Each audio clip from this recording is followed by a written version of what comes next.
Welcome to the 2018 Level Down Games Awards. I'm Brian, joined as always by the artist formerly known as the self-proclaimed king of Long Island, Frank. Hey guys. Obviously, this is a yearly award show. It's the second annual. But for the first time this year, we're uploading the audio-only version to our Max Level podcast feed as a bonus episode. What up, Max Level? Yeah, absolutely. Last year we just put this on YouTube, and this year I decided to expand that and include it as a actual bonus episode of Max Level, which is going up on this Friday, actually, December 14th. We're actually recording this on Wednesday the 12th, so this actually will post on Friday, December 14th at 11 a.m. as we announced in a previous episode of the Max Level podcast. If you are currently listening to this through your favorite podcast app of choice, let me remind you that a video version is available over on our YouTube channel, which is at youtube.com/leveldowngames, if you want to see the show in all its glory. How we do these award shows, we normally put like pictures of the games we're talking about as we announce the nominees, the winners. We do a whole video, like an in memoriam thing that actually pays tribute to people that we lost in the industry this year. It's a fun thing to actually watch the video version for. But I know not everyone has time to do that, so that's why we have the audio version as well. And hey, while you're over there at our YouTube channel, why not subscribe if you aren't already? We'd greatly appreciate it. We will be outdoing ourselves this year, as not only do we have 5 additional awards to hand out on top of the 20 that we had last year, not only do we have 3 announcements to make in terms of Level Down Games content in general, but we've cut out a lot of the fluff and hopefully will produce a much more seamless and streamlined event for your viewing pleasure. And let me tell you, cutting out the fluff, I had to trim a lot from Frank's screen over there because we had to cut a lot of the fluff out. Brian, this is mostly an audio podcast. I got it in! Quick special shout out to Dance with the Dead for allowing us to use their music for our videos. Everyone absolutely needs to go check these guys out and support their music. They can be found on Bandcamp, Spotify, SoundCloud, YouTube, pretty much everywhere. Check them out. You will not be disappointed. In fact, Dance with the Dead, they are providing the entire playlist for the awards show this year.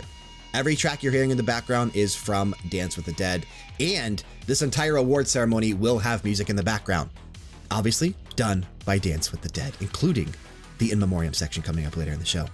So yeah, everything you're hearing today is done by them, which is very, very cool. We greatly appreciate their support, and we greatly appreciate them allowing us to use their music in all of our shows. Not just this, not just our podcast, everything we do, they allow us to use their content, which is fantastic. With all of that out of the way, I think it's time, since we cut out the fluff, to jump to our very first award here for the 2018 Level Down Games Awards, which is in no way affiliated with Jeff Keighley's The Game Awards 2018. This is our own award show that we produce independently. I would love to be affiliated with them, don't get me wrong, but we are in no way affiliated with any official type of video game predictions. This is just something we do here for fun. Award number 1. We may as well call this the Dance with the Dead Award, because this is for Soundtrack of the Year. Your 6 nominees are God of War, Assassin's Creed Odyssey, Octopath Traveler, Ni no Kuni 2 Revenant Kingdom, The Messenger, Celeste. And the winner of the Soundtrack of the Year for 2018, and the very first Level Down Games Award for this year, goes to Octopath Traveler on the Nintendo Switch. Runner-up, God of War on the PlayStation 4. So 2 well-deserved games, but yes, we had to give the nod to Octopath Traveler for that fantastic retro-inspired and instant classic that was the soundtrack. Really, really, really enjoyed that. And a fantastic game all around, man. A fan-freaking-tastic game. One of the best JRPGs that released this year. With, you are wearing a tie. I just realized you're actually wearing a tie. Hey, this is a fancy event. Did you just put it on while I was doing that? No, I had it the whole time. Oh, I just noticed it, man. It blends into your shirt. It's like the same color. Actually, I think the tie may be black and your shirt's like dark blue. But, it's Yankee Blue. Thank you very much. Greatest baseball team of all time. Yankee Doodle Dandy? Yes. But yes, Octopath Traveler, a well-deserved award for Soundtrack of the Year.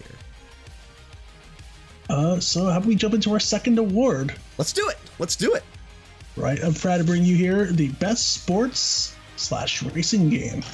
And the nominees were Forza Horizon 4, Mario Tennis Aces, NBA 2K19, Madden NFL 19, WWE 2K19, and FIFA 19. And the winner of the Level Down Games Best Sports/Racing Game Award, Mario Tennis Aces. Runner-up, Forza Horizon 4. Which may seem like a controversial pick to some people out there, but you have to remember, we greatly enjoyed Mario Tennis this year. We played the crap out of Mario Tennis Aces, more so than any other game on this list. And when weighing the pros and cons of Mario Tennis Aces against like Forza Horizon 4 or anything else, I really feel like this is one of the better sports games released in not just 2018, but quite some time. This game is fantastic, and it definitely brings Mario Tennis back to the spotlight. I mean, they were all good sports games. Agreed. But Mario Tennis Aces just reinvented the entire, what Mario Tennis was. It's so fun, so many new aspects, constantly being updated and added to. There was no way that was not going to win. Agreed. Absolutely agree. And I do feel like this puts the Mario sports franchise, so to speak, if you want to incorporate all the Mario games into one franchise, back into the spotlight, like I said, with tennis. And maybe this will lead to another golf game. Maybe this will lead to another... Did they do a soccer game? I think they did a soccer game. Maybe this will lead to another soccer game. Strikers, Mario Strikers, or whatever it was called.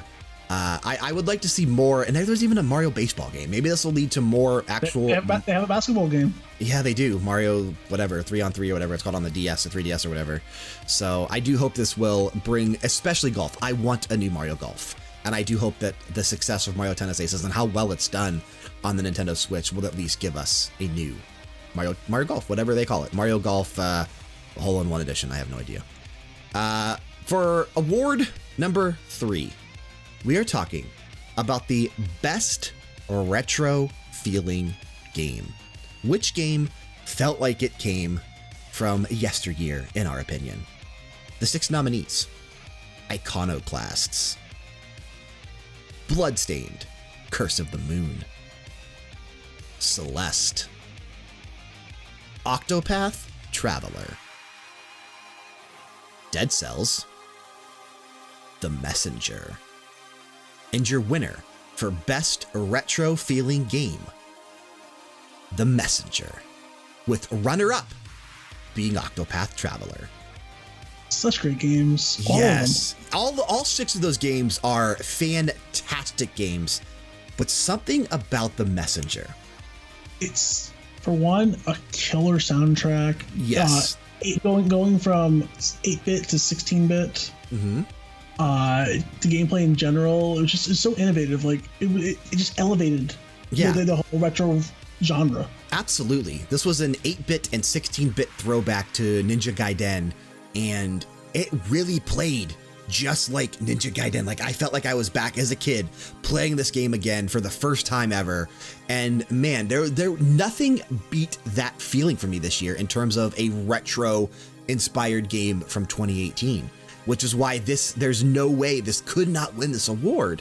Because while we had a lot of fun with Dead Cells, while we had a lot of fun with Octopath Traveler, Celeste, Bloodstained, Iconoclasts, The Messenger really stood out in a class of its own in terms of retro games done this particular year. And I would love to see this team do something else, whether it's in this style or, you know, advancing it to another generation like 32-bit or 64-bit. I would like to see them do something else retro, but I also kind of would like to see what they could do with modern graphics as well, and, you know, like modern technology. So I do think the sky's the limit for this team over there. A well-deserved award for them. This game is fantastic. If you haven't played The Messenger, you absolutely have to go do that if you enjoy retro-inspired games, because it's amazing. So good. Well, to the 4th award here, Best Handheld or Mobile Game. And your nominees were Dragalia Lost, Luigi's Mansion, Detective Pikachu, WarioWare Gold, Mario, Star Ocean, Animesis, and Pokemon Quest. And your winner of the Level Down Games Award for Best Handheld/Mobile Game, WarioWare Gold, runner-up being Detective Pikachu. Two great games on the 3DS. Two great games. It really was. I had a blast playing WarioWare Gold. I loved that it was 3 different kinds of Wario games all in one. Yeah. And then there was also a 4th mode which kind of kept you on your toes. You had to like pretty much do all the modes at once at random, and it's so fun. Yeah, fun and crazy hectic, but still a lot of fun. It was nice to jump back into the WarioWare world again. Yeah, I just wish, man, I really do wish this would have also been on the Switch.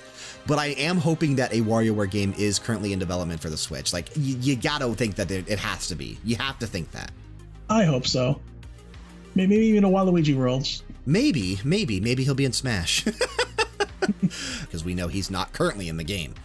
But Piranha Plant will be, as long as you register your game. If you bought the game last Friday and you register your game before the end of January, you will get Piranha Plant sometime in February. So make sure you do that through My Nintendo.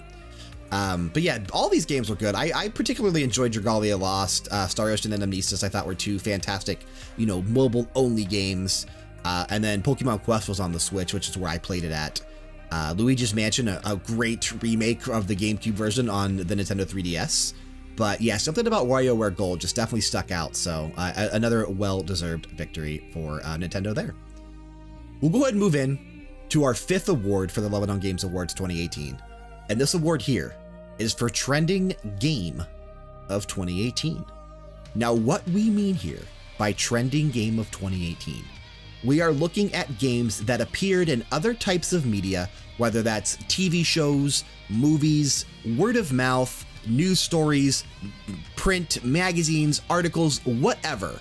Games that appeared the most and were the most talked about, so that these games were quote unquote trending the most over on social media throughout 2018. Your 6 nominees: Red Dead Redemption 2, Super Smash Bros. Ultimate, Fallout 76, World of Warcraft Battle for Azeroth, Call of Duty Black Ops 4, God of War. Some of those may seem interesting to you, but remember, this is just the trending game. We didn't say it had to be trending good or trending bad. Some of these games are trending bad, I'll tell you that much.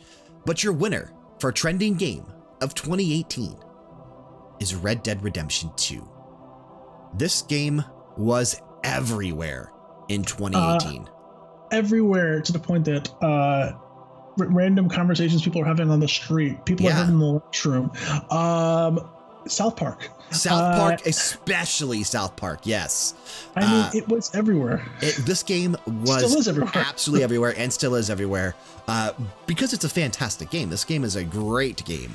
One of the better ones from 2018. But literally every type of media, every news outlet, every TV show, there was some type of reference to Red Dead Redemption 2. So this definitely was the game that trended the most. Our runner-up for this category was Fallout 76 in a very negative way. Yeah, trending the other way. Yeah, trending the complete opposite way because of all the issues that the game had.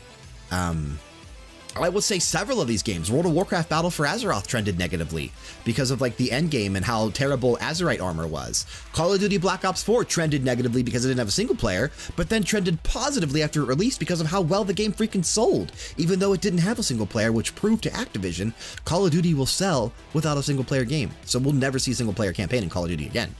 God of War obviously trended positively, as did Smash Brothers, except for Smash Brothers trending because of the leak that happened a couple weeks before the game came out.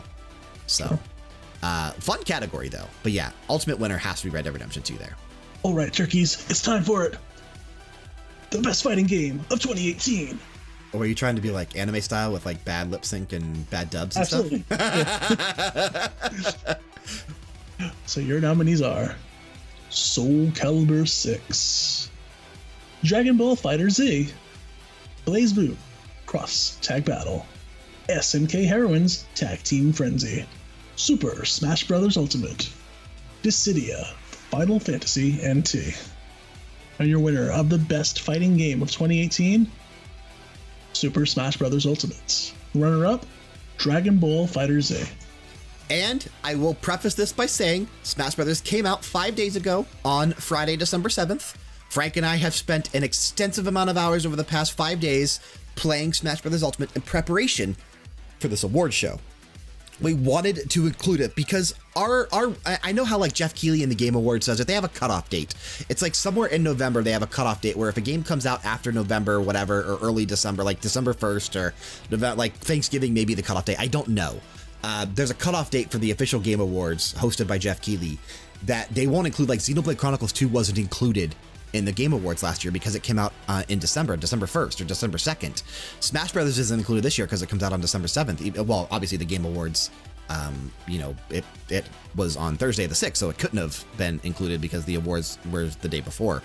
But, you know, so many games get overlooked because of that. And it's crazy because I thought for sure that Xenoblade Chronicles 2 would like be up for an award this year because it technically, you know how like it technically counts because they go from like calendar year cutoff to cutoff, not included, and even RPG of the year.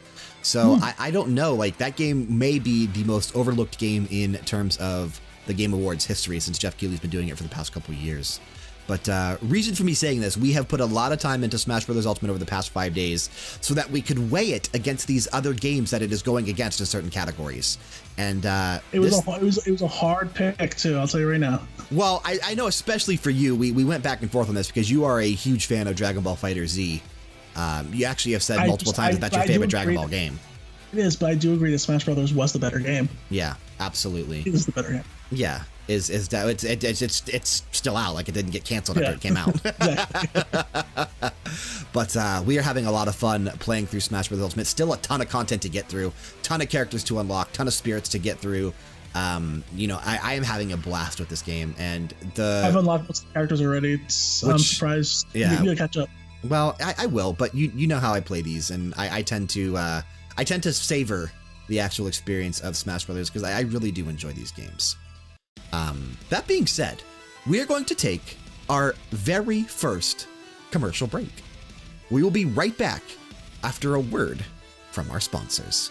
The Level Down Games Awards for 2018 are brought to you by Technisport Gaming Chairs. Use offer code LDG at technisportusa.com to save 10% on all of your purchases and help support everything we do here, including the Max Level podcast.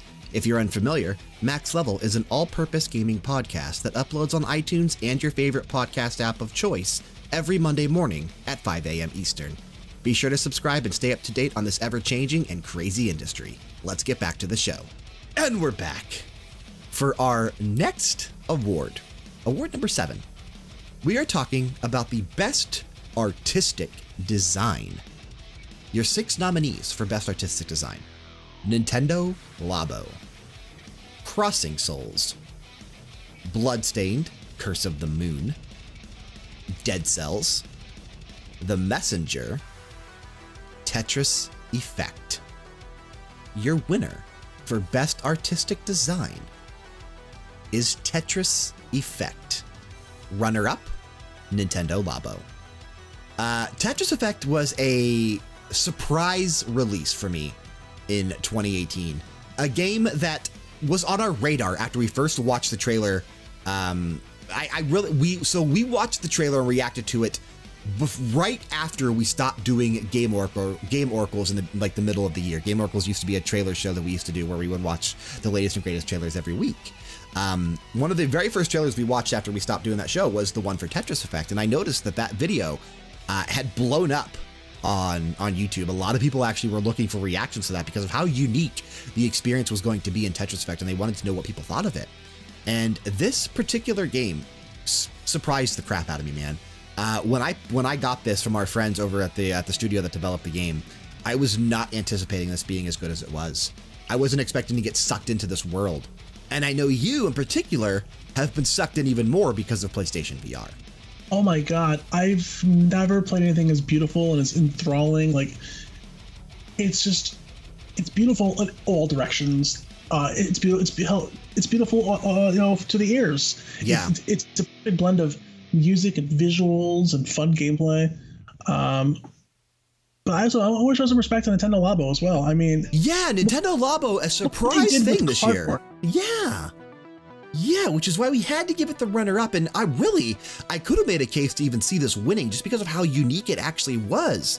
But Nintendo, man, they always deliver. They always deliver, whether that's a hybrid console that works as a handheld and a TV console with a dock, whether that's a system with 2 screens, whether that's a game, not even game, but it is a game where you build things out of cardboard. The only thing that they didn't deliver with was the tablet on the Wii U, man. But Nintendo Labo was a very, very shocking thing to me this year that sold really well and was a lot of fun to mess around with. It's absolutely amazing what they managed to pull off. I agree. One of my credits to Nintendo. I agree. All right. It's time for the most violent award that we're going to give out here today on the Level Down Game Awards. Best Shooter. And your nominees. Because like my voice couldn't possibly keep up. Yeah, there's no way you can maintain that. Yeah. Call of Duty, Black Ops 4, Battlefield 5, T2, five times, Strange Breed, Firewall, 0 Hour, and Far Cry 5. Another 5-time. And the winner of the Best Shooter for 2018 goes to Far Cry 5. Your runner-up, Destiny 2 Forsaken. Now, I can already see the comments coming in. I can already hear. Just send your hate mail to Brian at leveldowngames.com. I can already hear him coming in. Far Cry 5, not a traditional shooter. But I will argue that. What do you do the most in a Far Cry game? You shoot. You shoot lots of things in Far Cry. You're not, I mean, yes, you're walking around, you're kind of exploring, but more often than not, especially in Far Cry 5, you're shooting cultists. You're shooting cultists all over the place. Whether that's in air, on the water, in a vehicle, it doesn't matter. You're shooting cultists. I had a blast playing this game. Me and my big lovable bear cheeseburger just ran through the world. Yeah. This was such a good game, man, that I really went back and forth with myself because I did the 6 nominees by myself, and then you and I kind of collaborated to come up with the winners. But I really went back and forth with myself. Does this qualify as a shooter? And I ultimately had to come down to the answer that yes, in my opinion, it does. While it also can, while I think this could qualify for an action game, I think this could qualify for whatever, but I really do feel like this fits the shooter category. And while this probably will not win Shooter of the Year anywhere else, while I imagine Call of Duty will win elsewhere, Destiny 2 will probably win elsewhere, maybe even Battlefield 5, your traditional shooters, there's just something about Far Cry 5 that I feel like is a better game than everything else we listed on this list. So, being a shooter, in my opinion, it counts, and because it's better, it won. So yeah, if you don't agree with me, that's fine. Not everyone agrees with everything. You can direct your hate mail towards me, I don't care. But it's our choice! And all 6 of these games, though, well-deserved on this list. Well-deserved on this list. Even though if you don't like that, I got 2 words for you. Thumbs up, please. Thumbs up, please. Yeah, thumbs up. Well, you could say just thumbs up, and that would be 2 words. No, well, I have to say please. I'm polite. I'm sorry. Sure. 5 stars. Before we get to our next award, I think it's time that we make our first announcement in terms of Level Down Games content for this award show. And I want to talk about, as I always do at the end of the year, making changes to certain aspects of Level Down Games. New co-host. I wish I could find one, but I have not been able to find a new co-host yet. As soon as I do, you'll be the first to know. Yeah, as soon as I do, you'll be the first to know, because obviously you will no longer be involved. Thank the Lord. Yeah, no. But we are going to be putting up our podcasts and videos, our podcasts on iTunes, Google Play, Stitcher, wherever you're listening to this podcast versions of our shows, Max Level and BG Mania, and our videos here on youtube.com/LevelDownGames. We're going to be putting them up at different times. So I want to make that announcement now. Our podcasts for audio versions, whether that's iTunes, Google Play, Stitcher, wherever you're listening to the audio version of our podcast, Max Level and BG Mania, the audio versions will now start posting at 5 a.m. Eastern Standard Time, which is 2 a.m. Pacific Time here in the United States. The reason for the change, I normally used to put them up at 9 a.m. Eastern, 6 Pacific. The reason for the change is to allow more people on the East Coast to listen to the podcasts while they are commuting to work in the morning. A lot of people listen to podcasts to and from work, you being yourself, you included. And when I used to work a traditional 9 to 5, now I work from home and listen to podcasts whenever I want. But a lot of times when I was traveling to and from work, I used to listen to podcasts because I enjoy that a lot of times more than traditional radio or music. I like listening to podcasts. I really do. That's why we have 2 of our own. We used to have 4, now we have 2 because 4 was just too many to maintain every week.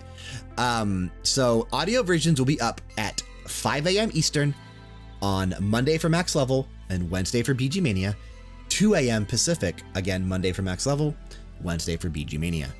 Our videos will start going up, the first video every day, and we try to put up a video Monday through Friday. Not every day has a video. It just depends on if there's stuff for us to react to, if there's a review to put up, how many portions of Max Level can I cut this up, like how many portions can I make out of one episode, because we have been putting up our Max Level episodes in portions instead of just one long episode now on YouTube.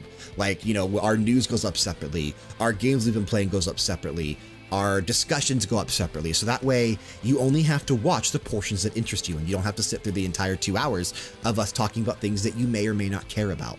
So if you only want to hear us talk about, you know, games that we're excited for, then you're only going to listen to that portion of the show, or games that we've been playing, or the news for the week. You're only going to listen to that portion. So that's why we've been cutting it up. The earliest video we post will always be 11 a.m. Eastern Standard Time, which would be 8 a.m. Eastern Time I'm sorry, 8 a.m. Pacific Time, 11 a.m. Eastern Time. So Max Level on Monday, Tuesday, Wednesday, and sometimes Thursday will always be at 11 a.m. Eastern. If there's a reaction video that goes up, that'll post at noon or 1 o'clock, depending on however much content we have. Reviews will go up whenever they're supposed to go up. I always follow embargoes for publishers, whether that's 3 a.m. in the morning, 9 a.m. in the morning, 9:30, 10, doesn't matter. Reviews will always go up when they're supposed to go up. There's no set time for those. So Max Levels will always go up at 11. Reaction videos either an hour or 2 later, and if we have any top 10s or something like that, probably 11 o'clock as well on Fridays for top 10s. So we'll have to see how that goes. And a quick reminder, starting on January 7th for Max Level and January 9th for BG Mania, we are switching podcast hosting services. We are moving to a dedicated podcast host. The host is yet to be announced. I am not announcing that until I finalize the deal with the podcast host, but we are moving to a dedicated podcast host where all of our content will be hosted at. As of right now, we host all of our content at leveldowngames.com. You will still be able to find all of our content at leveldowngames.com. Just the MP3 files that you listen to through your podcast services will be moved to a dedicated host where we can better get statistics on those episodes, see what you're interested in, see where you might be skipping the podcast, see the kind of things that you like and don't like, so we can better tailor our shows to the wider audience. So that's why we're moving to there. Plus, it just gives us better quality. We're not hosting it on a site that we have. I mean, obviously, I have control over leveldowngames.com, but these dedicated hosting services do the best that they can for your audio to make it sound as good as it possibly can, because it's a dedicated podcast host. Other quick things I'm going to be doing real quick for Level Down Games. I'm working on updating all of our cover art for Max Level and BG Mania. I'm working on new graphics for the website. I'm working on a slight change to the design for the website. So all of these things, obviously a new layout for Max Level for the podcast that you watch on a weekly basis or listen to. I'm working on all these things that will debut on January 1st. So all these graphics will be up on January 1st for New Year's. The new website design will be up on January 1st. Everything that I'm working on throughout the month of December will be done by January 1st, 2019. And then again, we move podcast hosts the following week. And I've already started putting up the new posting times for the podcast. You may have already noticed that the podcast post earlier, but that's because I started that already. I didn't want to wait till the first of the year to kick that into effect. So that's going on now. It's time for another award. It's time for award number 9. And this one right here is for Shocking Moment of the Year. Your 6 nominees. THQ Nordic acquires Koch Media, which included Deep Silver to an extent. Vivendi formally ends its attempt at a hostile takeover at Ubisoft. Shenmue 1 and 2 were both announced and released in the same year for PlayStation 4, Xbox One, and PC. Bethesda announced both Starfield and The Elder Scrolls 6 have entered development for next-generation consoles during their E3 2018 press event. The PlayStation Classic was both announced and released by Sony. Telltale Games shut down for good. Your winner for shocking moment of the year. Telltale Games shutting down for good. Your runner-up was THQ Nordic acquiring Koch Media, because that was a huge company they bought outright. But we have to talk about Telltale Games here. This literally... We'll talk about the first part. We'll talk about the next part of it later on. It's a static joke. Okay, yeah. So episode 2 coming later, unless, they shut down, because that's what happened. But yeah, so very sad news. It literally came out of left field. No one's listening. No, I mean, obviously people knew that Telltale Games was struggling to update their engine and make their games run smoothly, but nobody really knew that they were in such a financial disaster, so to speak, that they would eventually have to declare bankruptcy and shut their doors. They had only released 2 episodes of the final season of The Walking Dead, which makes sense now why they were trying to get this done, and they called it the final season. Like, they knew they were in trouble. But they had only put out 2 episodes before they actually had to declare bankruptcy, because they couldn't just operate anymore, and they had to effectively shut down. Now, Skybound Games have stepped in recently. They've hired some people from Telltale Games that were working on The Walking Dead final season to help finish the final season of The Walking Dead. So we will get the conclusion to Clementine's story, and The Walking Dead will be finished sometime. I'm assuming this is going to happen sometime in 2019, because they had to shuffle around people and actually get started on it once again. But yeah, this literally came out of nowhere, and certain people in the industry probably were in the know, but no one was really talking about it widespread. It totally blindsided me when it happened. I was not expecting it. I'm still not happy about it. I wanted The Wolf Among Us season 2. Yeah, I wanted a sequel to The Wolf Among Us. I obviously wanted to see the conclusion to The Walking Dead. I was personally hoping for a Tales from the Borderlands 2. I wanted a sequel to that. So... And now it's crazy because the Batman series is great. So was everything they did was great, to be honest. Yeah, Batman was good. Marvel's Guardians of the Galaxy was good. The only ones I could say maybe weren't up to snuff with everything else was maybe like the Game of Thrones one that they did. And even still, I enjoyed that, but I can see why that was the least favorite amongst everything that they did in the modern era. So this totally blindsided me. I know it blindsided you as well, and it's just a sad moment. So while it is shocking, it's also extremely sad. So. Yeah, unfortunately, they win Shocking Moment of the Year for something incredibly sad. So let's pick things up then. Let's pick things up. Yes. I like this award a lot. This is the best independent game of 2018. And here are the nominees: The Messenger, Celeste, Dead Cells, Omen Sight, Subnautica, and Minute. And the winner of the best independent game of 2018, Dead Cells. Runner-up being The Messenger. Right. Now... Man, I love some Dead Cells. Me too. And I want to say why we chose Dead Cells over The Messenger. After The Messenger just won Best Retro Feeling Game of 2018. Why would we not choose The Messenger as the best independent game? And I'll tell you exactly why we chose Dead Cells. Once you finish The Messenger, that's pretty much it. Messenger's done. Dead Cells is a game that I finished a while ago, and I still go back to from time to time and play, because you can play that game so many different ways, and it's never the same. Everything is procedurally generated. The levels are procedurally generated. Weapons spawn in different places. The loot that drops off the bosses and enemies are random.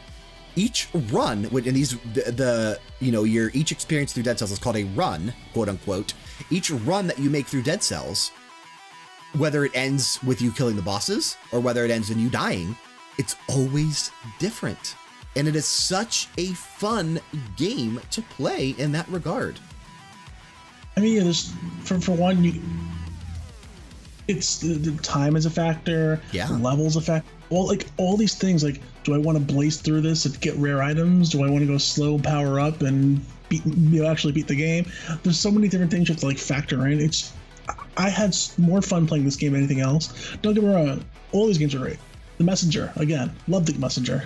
Celeste was one of the best narratives I've seen in a long time. Yeah, Omen Sight was fantastic. I really enjoyed that. Subnautica is a good freaking puzzle game. And then Minute, a great independent game in its own right. All of these games, like I said, there were a lot of good indie games this year. These are the top 6 nominees. Of course, they're all good games, right? Yeah, a lot of good indie games this year, man. There were really a lot of good indie games this year. And it was hard to narrow it down to 6. It was, in my opinion. Return of the Obra Dinn just missed out for me.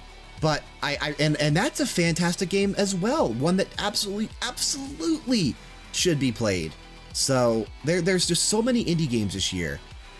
But something about Dead Cells keeps clawing its way back into my soul and bringing me back to the game. Like it has a hold of my cell, so to speak, and it won't let go, because I do keep playing that game from time to time. Just whether it's just to fire it up when I'm bored and I just make a run. I just do one run to see how far I can get, and it's still fun to fire it up and do that, man. It's still really, really fun.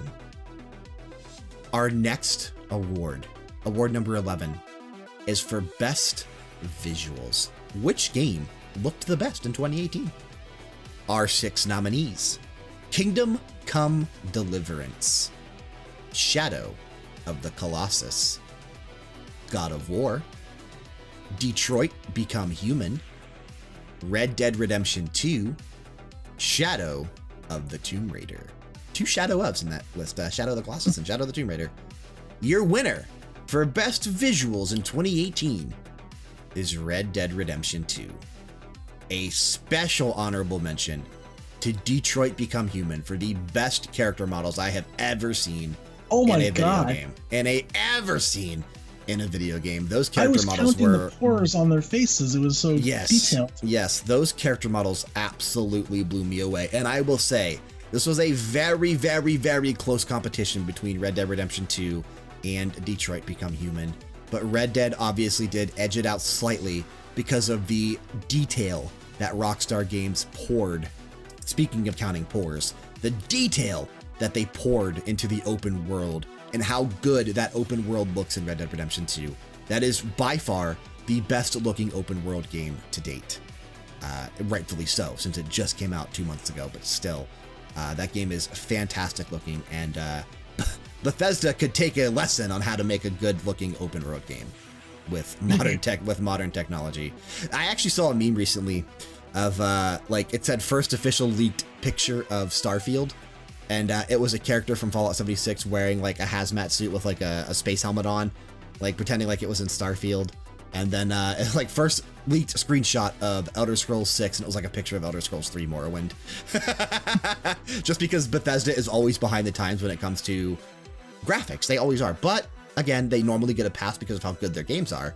Just not anymore because of Fallout 76. We should have had like, you know... Don't mess up Elder Scrolls 6. Okay.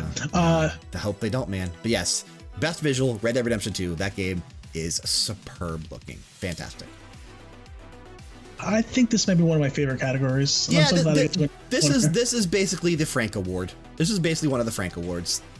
Yes. Why you would want to win a Frank Award? I have no idea, but still. Everybody enjoys a nice, delicious Frank. Well, that's why your family sells them now. I don't know. Yes, they do. My family does sell hot dogs for a living. Yeah. This award is for the best family or puzzle game of 2018. And the nominees are Tetris Effect, Overcooked 2, Super Mario Party, Lake Ridden, Unravel 2, and Moss. And the winner of the 2018 Best Family/Puzzle Game is Tetris Effect. Runner-up being Super Mario Party. This is Tetris Effect's second award of the night. Yeah, Tetris Effect cleaning up so far. Every time it's been nominated, it's won, and I think that's rightfully deserved, man. I do think that's rightfully deserved. Very, very, very strong competition amongst the entire field here. Yeah, even for picking a runner-up, it was hard to do. I mean, I could talk about all these games, how much I love them. Moss, beautiful. One of the most beautiful games I've ever seen. Rivaled only by Tetris Effects, really, when it comes to the VR experience. Yeah. Overcooked 2, a fantastic party game that Jessica and I had a lot of fun playing together. Co-op. It's a fantastic co-op game. Jessica and I had a lot of fun playing that together. Lake Ridden was a nice, deep puzzle game that me and Brian managed to play co-op, even though it's a single-player experience. Yeah, we turned it into a co-op adventure. We were actually streaming it over at twitch.tv/LevelDownGames. If you do not follow us over there, do us a favor. Even though we don't stream that often on Twitch, go over there and follow us. Increasing our follower count helps us in terms of, recognition. So if you could if you're listening to this and you want to go follow us over at twitch.tv/LevelDownGames, I'd honestly appreciate that more than you know. But yeah, we streamed this on Twitch back when we were streaming regularly, and we actually turned this into a co-op experience. And Frank actually got stuck several times on the snake puzzles. So much so bad. that at the tail end of the game, I actually had to, you had to share your screen with me, and I actually had to basically do the puzzle for you. Oh, so bad. It was so bad. Yeah. But yeah, Super Mario Party destroyed friendships that I've had for decades now. So Yeah. I love it. Yeah, and while that's We'll not, be friends again one day. one day maybe, I don't know if that'll ever happen again. But while I think Super Mario Party is not nearly as good as some of the other Mario Party games, it is definitely a very, very solid Mario Party entry that definitely deserves the runner-up winner. The runner-up thing of this. So, but yeah, Tetris Effect, man, cleaning up so far. Brian, and that's rightfully so. Huh? Do me a favor. What's that? Can we go to commercial? Because I need to make some of that sweet ad revenue money. Oh, yeah. Actually, it's time. Let's take commercial break number 2. We'll be right back. The Level Down Games Awards for 2018 are brought to you by Green Man Gaming. Click the affiliate link in the description box to save on all of your gaming purchases and help support everything we do here, including BG Mania. If you're unfamiliar, BG Mania is a video game music podcast that uploads on iTunes and your favorite podcast app of choice every Wednesday morning at 5 a.m. Eastern. Be sure to subscribe to listen to some sweet gaming music every week and some discussions on the tracks and the individual games. Let's get back to the show. And we're back. This right here, we're going to move from Frank's, basically the Frank Award, to the Brian Award. And what is the Brian Award, you may be asking? Well, this particular category is the Sentimental Game Award for 2018. Oh, I thought it was the long-haired hippie award. Okay. No. What would we even give that to? I don't know. Far Cry 5? Possibly. It's What was the name of the of the Evel Knievel type of a knockoff in Far Cry 5? Chase? No. It was some. I don't remember. But that theme song was so good. This particular award is the Sentimental Game Award for 2018. Which game moved us the most while playing? Which game made us feel those emotions of sadness that we all have? Not all of us show them, but those emotions of sadness that are within us all. Which games touched us the most and made us really feel for the stories or the characters or whatever? The Sentimental Game Award for 2018. Your 6 nominees. 1111, Memories Retold. We Were Here Too. The Banner Saga 3. A Way Out. Detroit Become Human. The Missing J.J. McField and the Island of Memories. Your winner for Best Sentimental Game in 2018 is Detroit Become Human. Runner-up was a surprise entry for me that I was not aware of until about a month ago. The Missing J.J. McField and the Island of Memories, which, if you haven't played that yet, independent game, absolutely worth playing through. You will not regret it, trust me. But Detroit Become Human, something about the way those androids made me connect with them, made me feel for them on an emotional level that I had never felt before for a video game character. I cared about Connor. I cared about Kara. I cared about all those characters, whether they were NPCs, main characters. It didn't matter. I was invested from start to finish. I finished that game in 3 days. Not even. It was like 2.5 days, start to finish, and played through multiple chapters more than once to see different outcomes. I was literally putting 12 to 15, 16 hours a day into Detroit Become Human when it came out earlier this spring, because it made me care about them in a way that a game has never done before. I greatly, really enjoyed this game. Damn you, Todd. And yeah, exactly. And as we already mentioned, the best character models I've ever seen in a video game. Absolutely. Which helped lend credibility to the way it was able to bring out those emotions, because they do literally look like people. They look lifelike. So this game was so special. I can't wait to see what Quantic Dream and David Cage do next. Obviously, they've already moved on to a PlayStation 5 title. They pretty much released one game a generation. We were lucky in the PS3 era where we got Heavy Rain and Beyond Two Souls. But, you know, they generally do, because they take so much time crafting these games and making them as, you know, best as they can for story and choices. What's so good is that your playthrough of Detroit Become Human may be so drastically different than mine because of the choices that you make. A character may die for you that didn't die for me. And you have a totally different kind of sentimental and emotional experience with this game. What it was able to achieve, bar none, literally top of its class in terms of a narrative-driven and a choice-driven game. But because we're already in the sentimental and emotional mood, I think it's time right now. We're going to cut over to our In Memoriam section for 2018. Now, as I mentioned, the In Memoriam section, this is where we highlight people that we lost in the industry, whether they were famous streamers or people that worked at studios that I was able to confirm had passed away, because obviously a lot of people pass away every year, and not all of that makes news, unfortunately. So ones that I was actually able to confirm, companies that went bankrupt or closed down for good in 2018. If we lost a game in particular, you know, I'll put that in there. Or if an actual NPC was officially killed off, that will count. So not like unofficially, but, you know, we are keeping it officially in terms of story. So that does count as well. We're going to now cut to this, and we will be right back as we pay tribute to those we lost in 2018.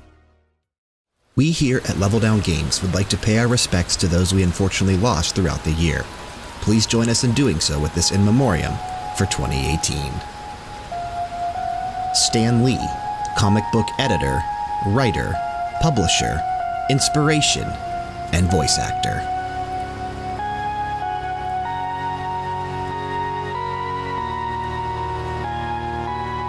Cade 6, Destiny Exo Guardian, and Vanguard for the Hunter class.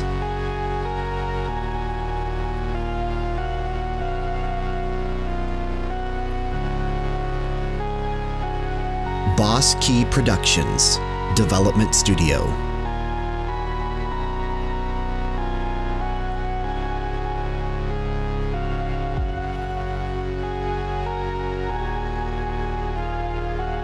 Wargaming Seattle, Development Studio.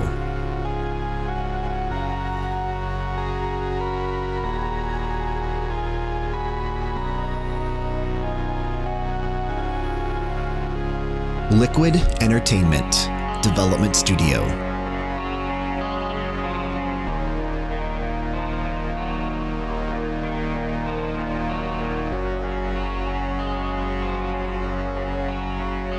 Capcom Vancouver, Development Studio.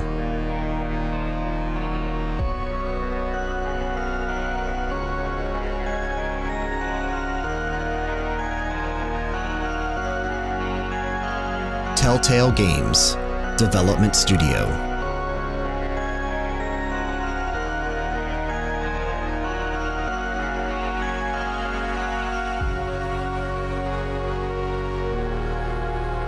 Carbine/Wildstar, Development Studio and MMO RPG.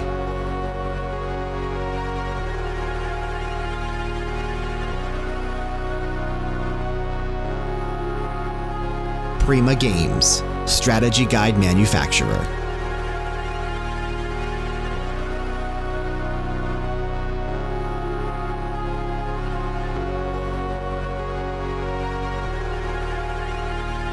Paragon, video game.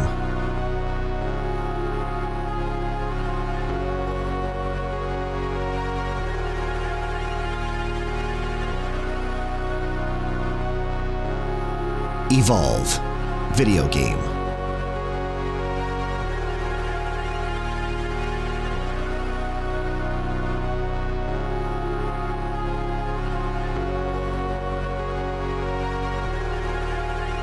Paul Allen, co-founder of Microsoft.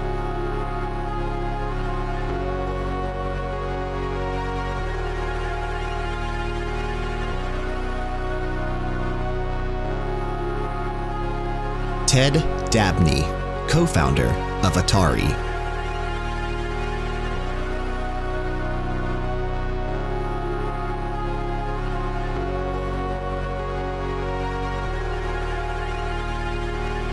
Bob Wakelin, cover illustrator.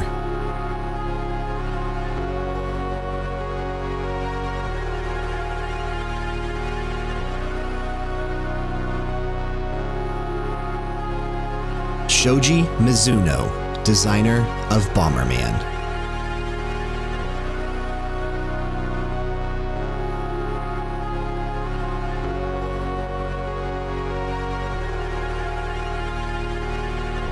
Stu Galley, Infocom designer.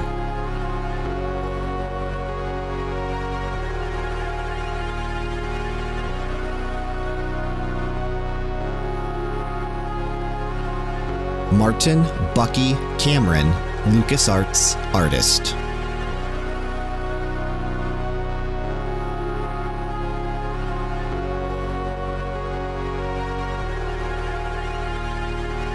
Jay Moon, manager and producer at Sunsoft and Iguana.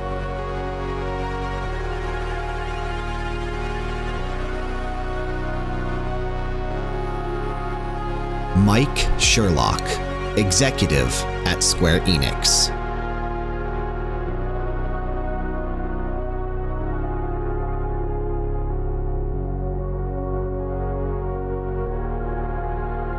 Bernard DeCoven, designer and educator.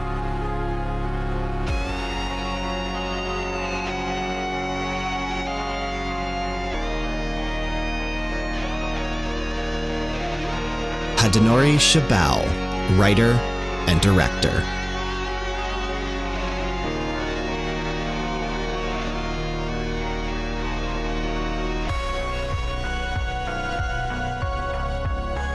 Michael Priest, artist and illustrator.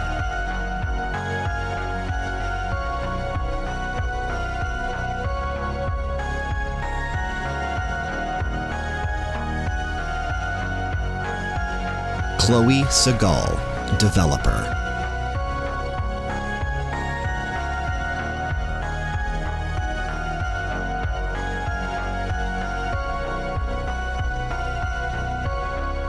Ben Daglish, composer.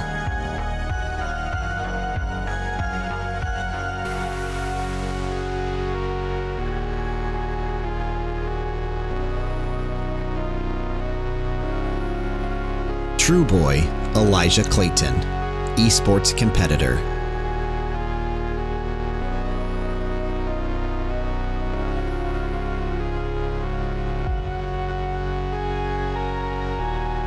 Spot Me Please, Taylor Robertson, esports competitor.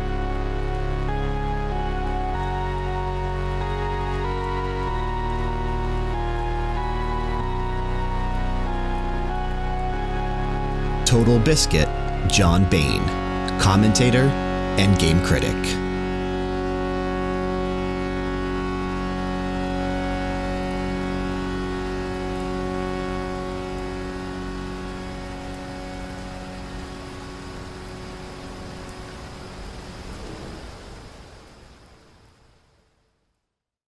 Beautiful tribute, obviously, to those that we lost in 2018 here in the gaming industry. And yeah, it's unfortunate, but at least we can pay respects. At least we can pay our respects to everyone that we lost. And as I mentioned before, that is not everyone. There's countless others that that for whatever reason didn't make, news websites or just didn't pick up any attention. So not only to those that we featured in the in memoriam section, but to everyone that we lost in the gaming industry. Thank you for everything that you did for us. Obviously, countless hours of enjoyment, and you will be missed. You will absolutely be missed. But during that, as you can see, we did a little costume change. Because in award shows, we'll pick it back up here. We'll try to get away from the sadness now, and we'll pick it back up. And one thing that you normally see in award shows is costume changes. So, Frank, I see you switched your shirt there and your tie. Obviously, I switched the color of my headband, the bandana, and I am wearing a shirt from not our friends, but our, I enjoy watching them from over at Kinda Funny. They're one of their old PlayStation podcasts they had, P.S. I Love You. Shout out to Colin Moriarty, who's doing his own thing now with Colin Last Stand, and his PlayStation podcast, Sacred Symbols. I really do enjoy listening to that one as well. We're all about promotion here with Level Down Games, and obviously, These guys are much bigger than us. They don't need our help, but I obviously do like giving them shout outs because I enjoy watching their content. So shout out to Kinda Funny, shout out to Colin Moriarty. But I think it's time for another award. All right. I love that I get to give out this award. One of my favorite genres. This is the Level Down Games Award for Best Platformer 2018. And the nominees are Tanglewood, Celeste, Kirby Star Allies, Unravel 2, Guacamelee 2, and Astrobot Rescue Mission. And the winner of the 2018 Best Platformer game is Celeste, with runner-up being Astrobot Rescue Mission. Absolutely. Abso-freaking-lutely. Celeste, I feel, is like a sleeper hit. I don't know if many people know about this game, and if you don't, check it out. One of the best narratives I've seen in a long time. Yeah, Celeste is really, really, really well done with a stellar soundtrack, fantastic art design, great platforming mechanics. And it released in like January of 2018. Like this was one of the original like first games that came out in 2018. It came out at a slow time. I had a chance to pick it up and play it because there wasn't anything else really releasing at the same time that it came out.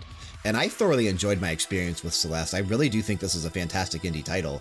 And more people definitely need to play Celeste. Obviously, it is one of the more popular indie titles of 2018 alongside Dead Cells, alongside The Messenger. But still, it deserves to be played by a much wider audience. So you absolutely need to go check this game out if you haven't played it yet. Celeste is great. As is Astrobot Rescue Mission if you have access to a PlayStation VR, which I know you were pretty much spending a ton of time with that over the past several weeks. So you definitely were loving your time with Astrobot. He's my little friend. He lives right here on my controller. Yeah, you get to move him around. So that's cool stuff. We'll kick it over now to award number 15. And this one is for the best narrative/story in a game. Your 6 nominees: Shadow of the Tomb Raider, Assassin's Creed Odyssey, God of War, Detroit Become Human, Octopath Traveler, Yakuza 6: The Song of Life. The award for best narrative/story in a game goes to Detroit Become Human. Runner-up, God of War. What a fantastic story Detroit Become Human had, man. Such a good narrative in that game. Everything with like the androids trying to actually, like the name of the game says, become human. Reason why it won the Sentimental Award for me as well. The story was so well done. It was so well written that I absolutely fell in love with this. There just wasn't a better story to me in any other game in 2018. It was definitely powerful. It's a great game. And, God of War too, man. Yeah, God of War story was really well done as well. Actually, you know, just recently, because we have an episode of our music podcast, BG Mania, coming up here soon, where we're going to look at like the best games of 2018 and pick a track from all of them. I was recently re-listening to the God of War soundtrack because God of War is one of the games that I'm personally responsible for picking from. And I just remember, man, like the track I actually picked for that episode, which again, that's posting soon. So if you're not subscribed to our podcast, make sure you do that and check that out. Posts every Wednesday on all podcast services, iTunes, Google Play, Stitcher. But the particular track that I picked, I just remember exactly where it was in the game, exactly what I felt when I picked, like when that track came on, like everything about God of War really still sticks with me. But we had to give it to Detroit Become Human just because it was a much more powerful story and a much more heart-wrenching story. I don't know, man. And that's, you know, special shout out to Shadow of the Tomb Raider, Assassin's Creed, Octopath, Yakuza 6. Fantastic narratives. The fact that I was able to get Yakuza 6 in here is amazing because that story was so good. And it's just great. Like, I'm so happy. It brings me so much joy that the Yakuza games are finally getting like recognition here in North America and the United States. But even still, man, that game needs to be played by more people because that story is phenomenal. But yeah, Detroit Become Human, definite best narrative for 2018. I mean, as is with all the nominees, I mean, if you made the list, you're a great game and you're definitely deserving of a spot up on the list. So. Absolutely. And speaking of great games that deserve to be on the list, our 16th award is for best survival horror game. This was a tough one because there weren't that many survival horror games released in 2018. So the nominees are We Happy Few, State of Decay 2, Vampire with a Y, Call of Cthulhu, Remothered, Tormented Fathers, and The Impatient. And the winner of the Best Survival Horror Game of 2018 is The Impatient, runner-up being Vampire with a Y. Yeah, absolutely. Impatient was that prequel to Until Dawn that is playable in VR. And, well, it's actually only playable in VR. And the reason that we had to give the nod to The Impatient is just how well done we felt the horror aspects were in virtual reality. Like, it seemed like we were there and, like, you know, participating in whatever was going on and part of this universe, as virtual reality is supposed to make you feel like.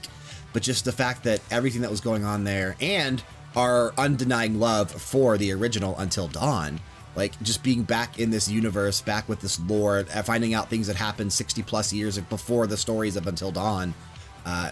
This was a great game. I really enjoyed The Impatient. And Vampire was good too, man. Two good games, but yeah, The Impatient scared the hell out of me. Yeah, Impatient was definitely freaky. Vampire, not freaky, not so much freaky, not so much like jump scares, but just the survival mechanics in Vampire and the horror aspects that it used. Obviously, you're playing this guy who is a vampire and unwillingly a vampire, was made a vampire, and you can actually play this game with fantastic morals and not turn anyone else into vampires and try to like fix everything, or you can go like a complete terrible route and try to turn everyone into vampires and just create chaos all over the world.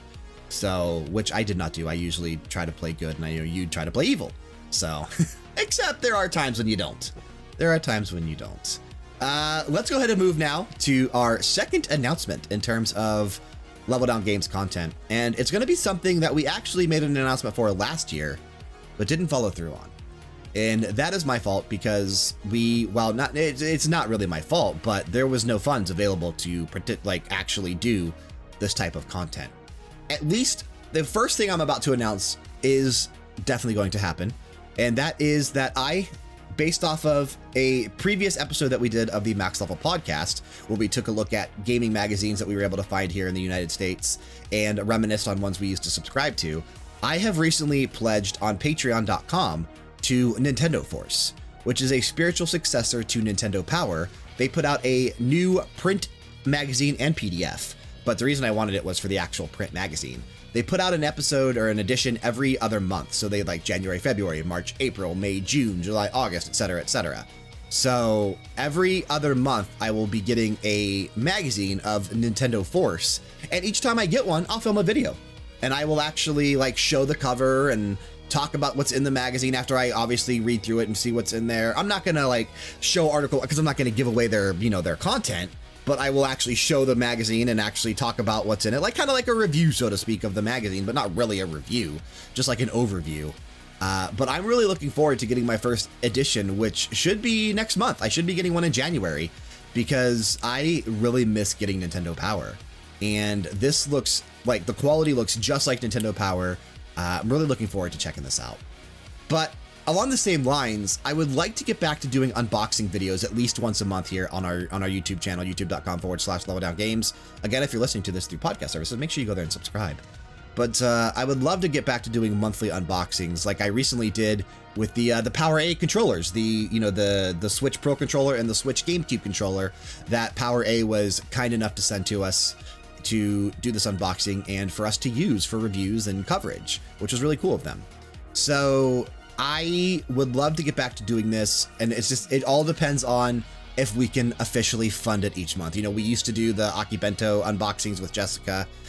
We just right now just really don't have the extra funds to dump into a monthly subscription box. But I would love to be able to afford that. So as soon as I can, whatever box it is, I will just pledge to something, but I just want to get back to doing monthly unboxings here on the YouTube channel. So that will hopefully come sometime in 2019. I just can't promise you when because I don't know for sure myself. All right. I think it's time for another award. I think it's time for award number 17. This one right here. It's going to be for Best Action Adventure Game. Your 6 nominees: God of War, Assassin's Creed Odyssey, Red Dead Redemption 2, A Way Out, Mega Man 11, Shadow of the Tomb Raider. The winner for Best Action Adventure Game goes to Assassin's Creed Odyssey. Runner-up, God of War. I love Assassin's Creed Odyssey. And I'm gonna save my gushing on it because Frank and I have segments at the end of the show where we get to talk about a handful of games that we really, really did like from 2018. And Assassin's Creed Odyssey is on my list, so I'm gonna save my gushing of that for the end of the show. But man, this game was just so well done. Everything about it. This brought Assassin's Creed back to the spotlight where it hasn't been since 2 and arguably Black Flag, but still. This is the best Assassin's Creed ever made, in my opinion. The best Assassin's Creed ever done. And I really do hope the next time we see Assassin's Creed, which should be on the PS5 and the Xbox Scarlet or whatever they're going to call it, because they already did confirm that Assassin's Creed will not be released in 2019. So the next time we see it in 2020, the new console should be out. But I'm hoping that the next time we do see it, it is just a continuation of what they did with Odyssey, just expanding upon those RPG elements, expanding upon those dialogue choices, expanding upon those fantastic characters, and just make something that is very reminiscent of this, because this game almost was Game of the Year. This game was almost Game of the Year. Officially. Almost Game of the Year. I get to give out my favorite award of the night for a genre that I love the hell out of. This is Best Role-Playing Game 2018. The nominees are Dragon Quest XI Echoes of an Elusive Age, Octopath Traveler, Ni no Kuni 2 Revenant Kingdom, Valkyria Chronicles 4, Pokemon Let's Go Pikachu / Eevee, and Xenoblade Chronicles 2 Torna, the Golden Country. And the winner of Best Role-Playing Game 2018 is Dragon Quest XI Echoes of an Elusive Age, runner-up being Octopath Traveler. 2 amazing RPGs and 2 amazing JRPGs that released this year. And what's phenomenal about this, all 6 nominees are JRPGs. There are no Western RPGs on this list because there were no good, really Western RPGs that came out in 2018. I mean, you can't count Fallout 76 because that's terrible. There were no really good Western Western RPGs. We didn't have anything from CD Projekt Red. We didn't have any good games that came out from Bethesda Game Studios. There was no good Western RPGs, so we had to rely on our Japanese friends, and they provided 6 fantastic, and more than 6 actually, but 6 fantastic ones and several others that were good to great. But in particular, Dragon Quest XI Echoes of an Elusive Age, such a pure JRPG. Man, like I said, Dragon Quest really is one of the last pure franchises in terms of Japanese role-playing games. Why it's the king over there in Japan. Absolutely. The game does so well in Japan. I wish these games sold well here in North America. They do. I mean, we sold about 1 million copies here, but still not nearly enough as that the game deserves. Justin is over 160 hours in and still going. But you don't have to spend that much time. He actually spent a lot of time before he got to one part of the game just grinding and not realizing something was going to happen story-wise. No spoilers. But yeah, he messed up and spent way more time doing something that he shouldn't have done because it didn't matter after a certain point. So I felt bad for him when he told me that. Been there, done that. Yeah. But yeah, Dragon Quest XI, probably one of my favorite experiences of this year in terms of an RPG. And then Octopath Traveler was just, I knew that was going to be good. I didn't know how great that was going to be. Such a fantastic Switch title. Greatly enjoyed that one as well. I think it's time for another commercial break. Let's take a quick break for commercial break number 3. We'll be right back after these words from our sponsor. The Level Down Games Awards for 2018 are brought to you by Amazon and Audible. Click the affiliate links for both of these in the description box if you're a regular user of Amazon and if you love to read. Everything you purchase while using our links will directly help support everything we do here, including the YouTube channel. If you're unfamiliar, we upload a variety of videos on a weekly basis, including preview videos of the Max Level podcast, video reviews, gameplay videos, reaction videos, and list-based and ranking videos. Be sure to subscribe and turn notifications on so you never miss one of our uploads. Let's get back to the show. And we're back. It's time for another award. It's time to give out award number 19 here at the Level Down Games Awards 2018, and this one right here is for Best Voice Actor in a Game. A controversial topic because you and I do not agree, but I had to weigh, because I've played extensively all the games that are on this list, and I had to weigh it based off of that. Your 6 nominees are Christopher Judge as Kratos from God of War, Yuri Lowenthal as Peter Parker from Marvel's Spider-Man, Roger Clark as Arthur Morgan from Red Dead Redemption 2, Melisanthe Mahutt as Cassandra from Assassin's Creed Odyssey, Laura Bailey as Mary Jane Watson from Marvel's Spider-Man, and Brian Descartes as Connor from Detroit Become Human. The winner of Best Voice Actor in a Game goes to Melisanthe Mahutt as Cassandra from Assassin's Creed Odyssey. Runner-up is Christopher Judge as Kratos from God of War. Did not see that one coming. She is such a fantastic voice actor, and Cassandra should have been the canon choice. And I do believe that she is, because that's the one that Ubisoft always shows in terms of footage for Assassin's Creed Odyssey. But in my opinion, she should have been the only choice. You shouldn't have been able to play as the guy who is her brother, because his voice actor, first of all, not nearly as good. But he doesn't feel right to be the starring character. I played the entire thing, Assassin's Creed Odyssey, start to finish, as Cassandra.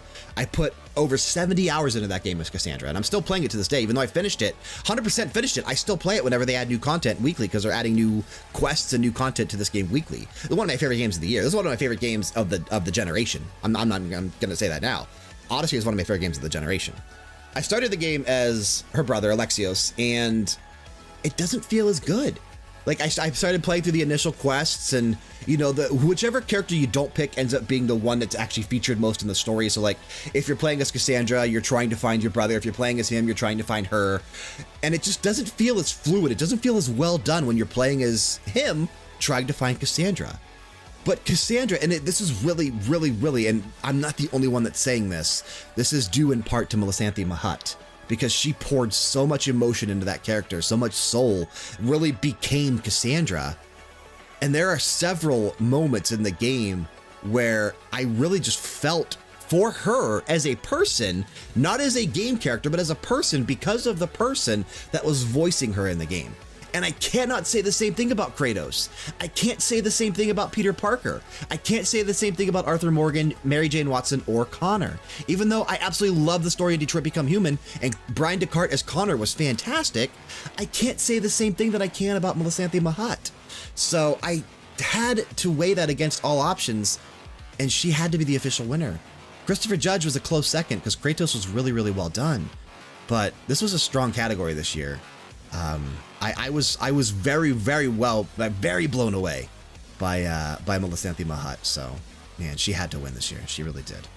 I think it's time to get one of our bigger awards now. Okay. We're getting into the big ones now. We're moving into the big ones.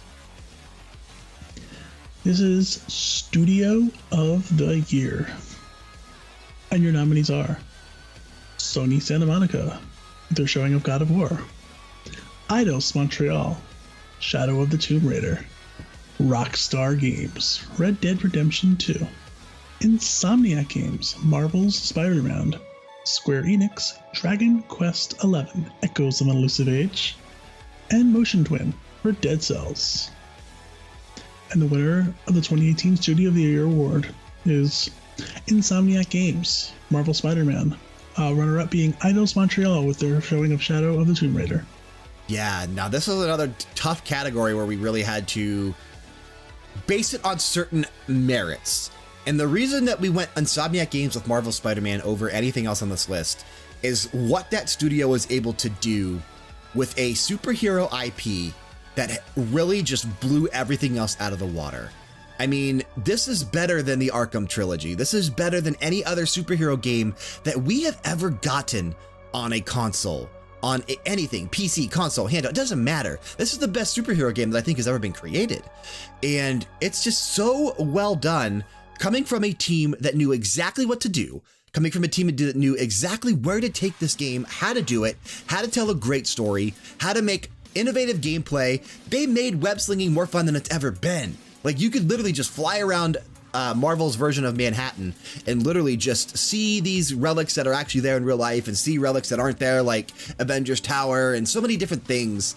This game was stellar.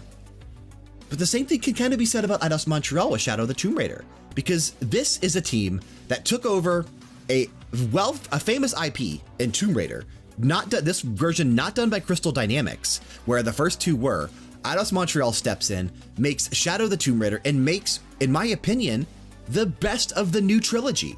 I think Shadow of the Tomb Raider is better than 2013's Tomb Raider reboot and 2015's Rise of the Tomb Raider. This is a fantastic game, and I really wish that it wouldn't have gotten so much flack as it did. A lot of people gave Shadow of the Tomb Raider shit, and I don't agree with it. I think this game was great. Shadow of the Tomb Raider is so freaking good, man. But just barely edged out by Insomniac Games with Marvel Spider-Man. Such a good game. And such a great studio. Absolutely. Such a great studio. Right. How about this award right here? Most anticipated game of 2019. This one here is going to be great. Your 6 nominees: The Last of Us Part 2, Animal Crossing, Shenmue 3, Gears of War 5, Kingdom Hearts 3, Devil May Cry 5. The winner for most anticipated game of 2019 is Animal Crossing, coming to Nintendo Switch.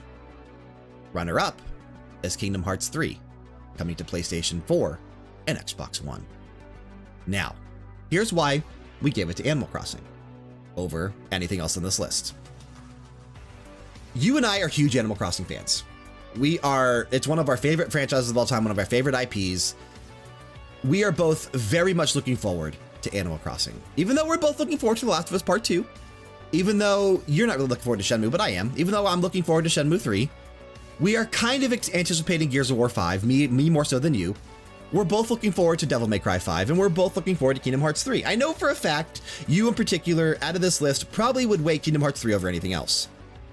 Yes. But your love of Animal Crossing and the fact that because the game I am excited for the most on this list is Animal Crossing.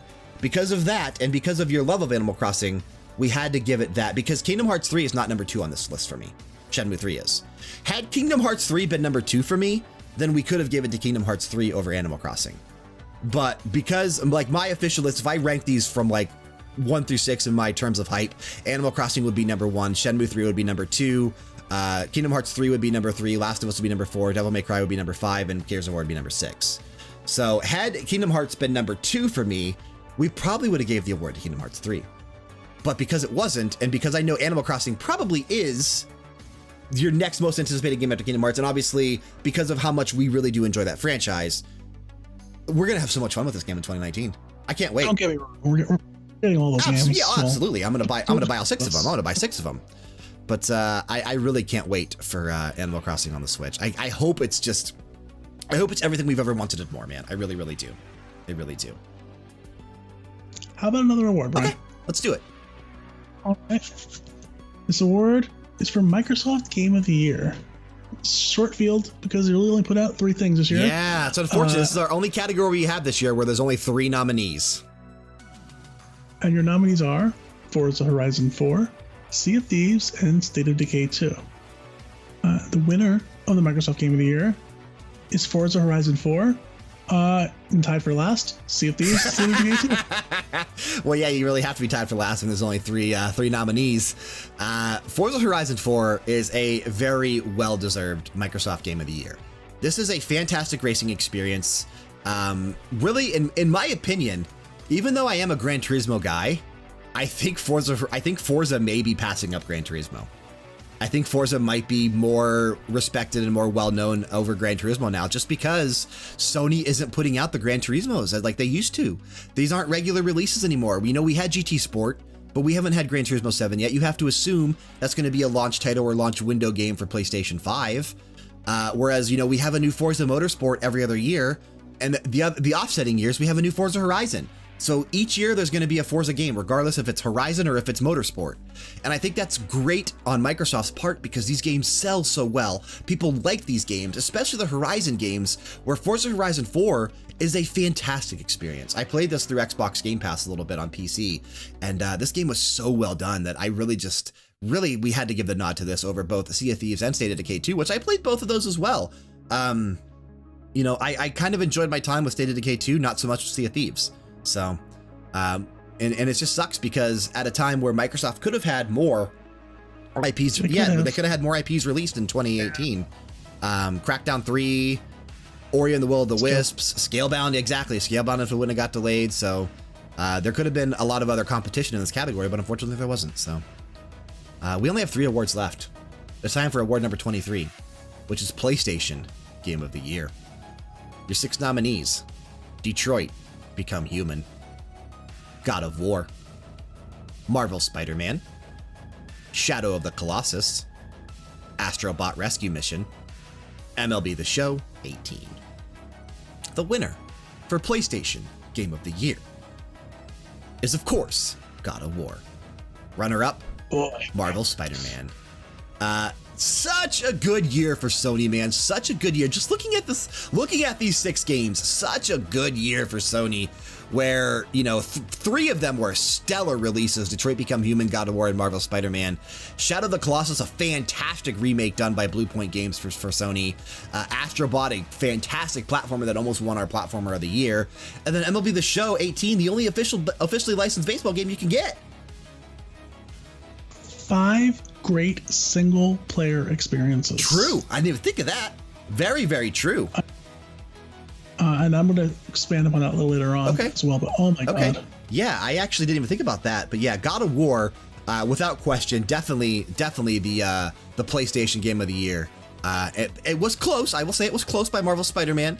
But we had to give the nod to God of War just because of how much Santa Monica Studios poured into that game. The lore that was behind it, the narrative, the voice acting, everything came together perfectly. The music for God of War, that it was one of the best games of this year. Everything about that game, down to the special twist at the end of the game, which I'm not going to give away. No, but you have to play the game to find that out. But oh my God. Yeah. I cannot wait for the next one. Agreed. Okay, wow. I'm going to give out the penultimate award Yeah, here. the last award you get to hand out today. This is a big one as well.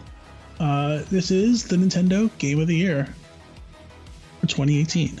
And your nominees are Mario Tennis Aces, Octopath Traveler, Pokemon Let's Go Pikachu and Eevee, Super Smash Bros. Ultimate, Kirby Star Allies, and Nintendo Labo. And the winner of the 2018 Nintendo Game of the Year is Super Smash Bros. Ultimate. Runner-up being Pokemon Let's Go Pikachu and Eevee. Only had what? 5 days. 5 days. 5 days. Yep. As we say, a week. Yeah. We even had no. This was another category where we had to play the crap out of Smash Bros. Ultimate just a way to get these other 5 games. But oh my gosh, so fun. Absolutely. They knocked it out of the park. They knocked it up the level, so to speak. They sent them flying. They morphed the stages together. They did it right on so many levels. Biggest roster we're probably ever going to see. Yeah. More stages than you know what to do with. 900 music tracks. Yeah. Just an unbelievable technical masterpiece. Yeah. Story mode is great. Collecting all the spirits is fun. Thank you, Zach. Yeah, absolutely. Because you know he's getting tired of Smash Brothers. You do know he's getting tired of it. But he keeps stepping up his game. He keeps making it fantastic. Thank you. I'm so happy with this game, and yeah, this is the rightful winner for Nintendo Game of the Year. Absolutely. Close call with Pokemon Let's Go Pikachu Eevee, a game I wasn't anticipating having as much fun with as I am. A game I'm still playing to this day. A game that got me into playing Pokemon Go, so it actually has me out there walking and exercising. Oh my God, that's what a feat! What a feat that was. Yeah, but Nintendo had a great list as well this year. Looking at these 6 names, Nintendo had a great showing. They did. I cannot wait to see what 2019 has for them. 2019 is going to be a big year for Nintendo. I really do think that 2019 is going to be the biggest year for Nintendo in terms of their competition, because we already know that Sony and Microsoft are already looking ahead to the next generation. We know the PlayStation 5 and the Xbox Scarlet are coming in 2020. Whether that's spring 2020 or fall 2020, we'll find out next, probably at E3 for Microsoft when it's coming, and whenever Sony decides to announce their thing sometime mid to late 2019 at their PlayStation meeting / PlayStation experience. We'll find out when these consoles are actually coming. But you look at the first party lineup for 2019 for Sony. I mean, they have The Last of Us Part 2. They have Days Gone. They have Ghost of Tsushima. They have Concrete Genie. They have, one other game. There's one other game. Death Stranding. No. I think I was thinking of the Medieval remaster. But and then you look at Nintendo, who has Yoshi, which is always a fantastic experience. You have Animal Crossing, you have Metroid Prime potentially, you have. There's got to be a new Mario or Zelda next year. We'll find out soon whether. Well, we already know there's that new Super Mario Brothers U coming out in January, but that's just a remake of the Switch version. Obviously, we know that the Pokemon RPG is coming in 2019, like Generation 8. I think we're on 8 now. Luigi's Mansion 3 is coming in 2019. Bayonetta 3 is coming in 2019. There's so many. Fire Emblem is coming in 2019. Forgot about Fire Emblem. Fire Emblem's coming in 2019. But Nintendo has I think, in terms of more games and big games, Nintendo might win 2019. Unless Sony or Microsoft really pulls out all the stops. Because all Microsoft has is Ori, Crackdown, Gears, and maybe Battletoads. I think that might be all that they have for 2019. Sony will give them a run for their money with the games I already mentioned. But I think 2019 may be Nintendo's year. Might be Nintendo's year. Let's see. I think it's time, before we get into our last award and our last announcement, that we take one last commercial break. We'll be right back after these words from our sponsor. The Level Down Games Awards for 2018 are brought to you by Fanatical. Click the affiliate link in the description box to save on all of your gaming bundle purchases and help support everything we do here, including our official media outlet and website, leveldowngames.com. If you're unfamiliar, we have a dedicated home on the internet where all of our text reviews, links to all of our podcasts, videos, and more can be found. Be sure to head on over there, bookmark the page, and check back regularly. You will not regret it. Let's get back to the show. And we're back. It's time. Whoa. Oh, you weren't even expecting that one. We're already back.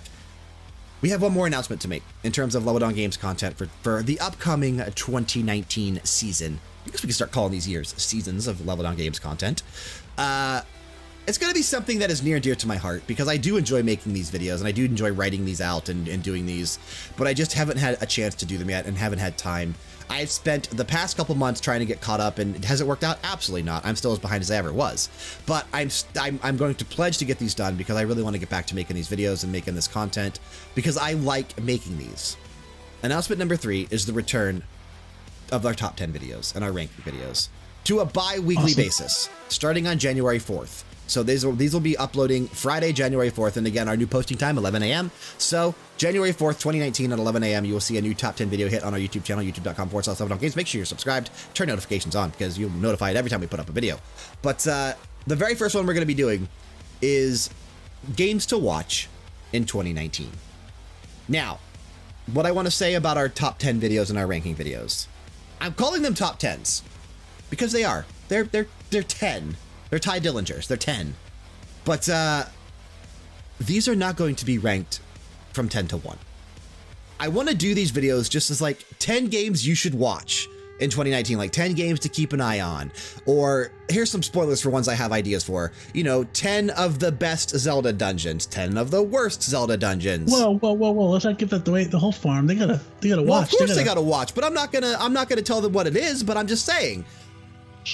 I don't want to rank these from 10 to 1 because it's hard to rank certain things. And I will admit that it is hard and everything is opinion based. My opinion differs from Frank's opinion, which differs from your opinion out there listening, which differs from every single opinion that we get in terms of YouTube comments or comments on our podcast or people that we interact with on a daily and weekly and monthly and yearly basis. I don't want to necessarily rank things because everyone's opinion is different. But I guess that is the fun of top 10 to see where someone's opinion ranks. But I just want to say these are 10 games that you should keep an eye on for 2019. These are 10 Zelda dungeons that I consider to be the best in no particular order. I don't want these videos to be. They might not be called top 10s. We're still shopping a name exactly. out. So yeah. But the concept of a top 10 is returning. Ranking videos, list videos, those are returning. Not going to be called top 10s though. They will be called something else. It will be a video series. It'll probably say top 10 in the title because, that's what people search for. And we're not going to, let's give it away. We're not going to pass up on the views. So we definitely will come up with a better name though than just top 10 2019 games. And I don't want to say that. That's stupid. So that's too many numbers. Yeah, that's dumb. But yes, those are returning to a bi-weekly basis on January 4th, 2019. So you will see an episode every other Friday at 11 a.m. on our YouTube channel. So January 4th, January 18th, and then February 1st, so on and so forth. It's time for the big award. It's the big award one, number Brian. 25. We have overall game of the year. Overall game of the year. Your 6 nominees: Red Dead Redemption 2, Shadow of the Tomb Raider, Assassin's Creed Odyssey, Marvel's Spider-Man, God of War, Super Smash Bros. Ultimate. Now, if you were paying attention earlier, you already know one of these games isn't winning, because I already said it when we talked about Assassin's Creed Odyssey. It almost won Game of the Year, but it's not even the runner-up. Your actual overall Game of the Year for 2018 is God of War. The runner-up is Red Dead Redemption 2. After playing through Red Dead Redemption 2, after playing through Shadow of the Tomb Raider, playing through Assassin's Creed Odyssey, playing through Marvel Spider-Man, playing through God of War, playing through Super Smash Bros. Ultimate, had to be God of War. It had to be. This is a great game. This is a fantastic game. A 10 out of 10. Not even a question. Yeah, this is a 10 out of 10 release. Yeah, sure, robbing a train is fine, but did you climb to the top of a mountain to cross the entire world to scatter the ashes of your dead wife? No, you did not. Arthur Morgan. Great game. All six of these games, special shout out, all 6 of these games, well deserving of Game of the Year, in our opinion. But we had to give the nod to God of War. Let's go ahead and do something a little special here as we close out the awards. We're going to take a couple minutes each to talk about a handful of games that we really had a lot of fun with in 2018. And we're going to let Frank go first. I'm going to be pretty quick and brief here. I know you've been here for quite a while. Yeah, I'll be quick as well. The games that really just touched me this year. Marvel Spider-Man. Okay. That and God of War, which is another one I wanted to talk about, really just solidified the single-player experience for me. I had 2 differing kinds of games that I played with. Those I hit my microphone. That's for you. I'm a New Yorker. My knowledge of New York geography in general, they were so accurate. Yeah, obviously you can't put the full scale of New York City and all the boroughs into one map and expect us to be able to traverse it nice and easy, but things were roughly where they should be. The story was great. I loved what they did with the characters. They actually you liked the villain. You empathized with the villain. It really tugged at you. And there was a great story was going on there. His relationship with Mary Jane, trying to rebuild the love. It's something that, it stuck with me. Right. God of War.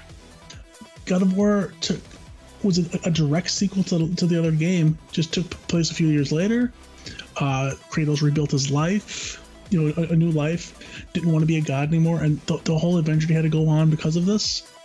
Powerful stuff. It was the whole way through, him and his relationship with the son, who at first he seemed distant with, and now you could tell along the way he grew to love this boy. I think he always loved his son, but you really show how much they loved each other. And that's something you don't really hear people talk about. It is a story about love. Yeah, you're 100% right. Yeah, which is weird to think about in a game called God of War. We Were Here Too. One of the most fun things I've done this year. Yeah, that was such a good game. Such a good game. We had a rough start of trying to get connected on this game because my internet was not the best. No, it was so fun, but it was just deathly frustrating at times as well. When we were trying to do the chess section, and there's so many issues we were running into, and that was where we kept getting disconnected. Was at that part. It's a game all about communication and telling each other to do it. And sometimes I don't articulate things the best way. That's true. Sometimes Brian doesn't give me the best cues. We spent the whole time. I never screw up. Okay. I wanted to murder you at the end. Well, I think I did survive and you didn't. We came so close, man, to both escaping. We literally missed 2 lights in the entire mansion. It's nuts. And of course, someone decides to live and someone has to die. Yeah. Well, we had to. Now, there is a We Were Here 3 coming out in 2019. Or We Were Also There. I forget what it's actually going to be called. Yeah. We have to really pay attention to what we're doing when we start that game. because we need to. We had no idea. Well, exactly. But now we know there's something that happens in all of these games, in the first one and the second one, that signifies both of you escaping at the end of the game. I forget what it was in the first game, but in the second game it was lights. We need to figure out what it is early in the third game before we get on, before we move on, and that way we can actually find all of them and both get out. Like, we've not successfully gotten out of either of these games. So, but we will. We absolutely will. Up until about 5 days ago, my favorite fighter of the year, Dragon Ball FighterZ. Okay. Best Dragon Ball game ever played. Probably one of the best fighting games I've ever played. The visuals on it are stunning. It just upped the ante on everything. And its current storyline, Dragon Ball, so everything was there. All your favorite characters. Played this with friends. It just took you back to being a child again, because we're yelling at each other, we're hating each other, like children. You know, it's you know, you tell people, shut up, you're messing me up. You know, I miss the old days, man. I really do. But talking about the old days, it's gonna lead me into this game here. This was a game that we had to play online together, just like we were here too. That was A Way Out. Yes, A Way Out's actually on my list, so we'll cross over here. So yeah, I was hyped for this game from the beginning. Super hyped because of the Game Awards with Joseph Fares on there and just telling me how this game is going to be the greatest thing ever. Yeah, and F the Oscars. F them. Yeah. And we decided early on, you know, two characters kind of matched our personalities. Absolutely.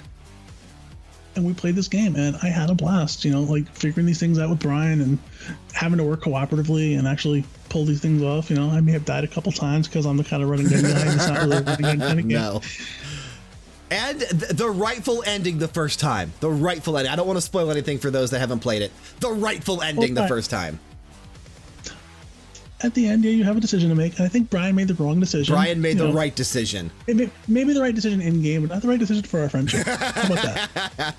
Yeah, A Way Out was one of the most fun I think I had this year as well. I really do hope we get like another Way Out, like you've been kind of talking about, where this team, Hazel Light Studios, actually, and this released back in March. So I really do hope that they have time to do something else. I would love to play another cooperative game like this. I like playing co-op games with you. I do. I think it's fun. We have a lot of fun doing that, like we just talked about, like you talked about when we were here too. I'm a blast. Well, yeah, I wouldn't say that, but we have a lot of fun doing these things.